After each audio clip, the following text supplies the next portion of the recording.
There's Megan, and Levi, Sam, Abby, Ryan, Austin, Pablo.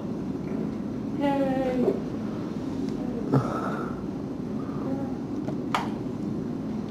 I know a man who died for what he believed in. He died trying to spread the good news of salvation. The man is my grandfather.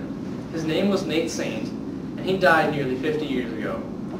I just want to take time to pay respect to this honorable man, to his life, and to his death. He grew up in Philadelphia, Pennsylvania. As he was growing up, his parents instilled in him a desire to know God. They would go to church Wednesdays and Sundays, and every night they would read the Bible. They also encouraged him to make things and see how stuff works. As a result, Nate turned out to be a resourceful person, which would be important later in life.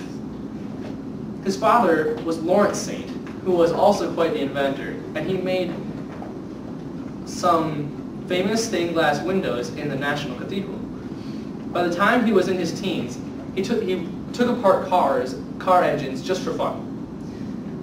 The next part of his life is probably one of the most important. Life was going well for my grandpa when he was struck with a severe infection in his leg.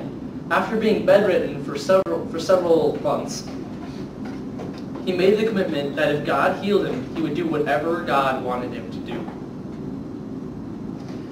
After this time, he joined the army, and he was released because his leg infection came back.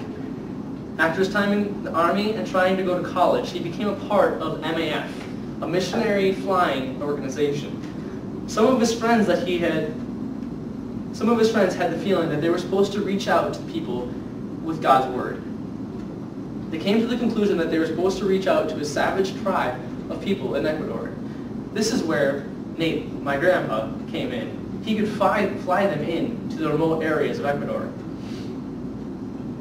After much preparation and planning, they were ready.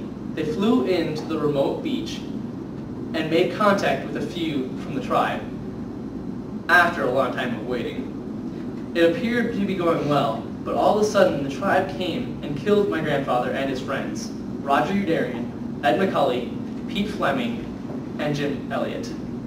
It was seen that their lives were wasted, all of them being under 30. But in reality, it was an amazing sacrifice.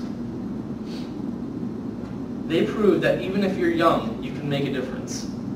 This is the greatest act of love, that these men would give up their lives for people that they didn't even know. Nate Saint, my grandfather, had a profound effect on my life. I think that he was such an amazing person, and I want people to know about that. Everyone can benefit from the story of his life, and I'm thankful that he was my grandfather. I think Jim Elliott said it best. He is no fool who gives what he cannot keep, to gain what he cannot lose.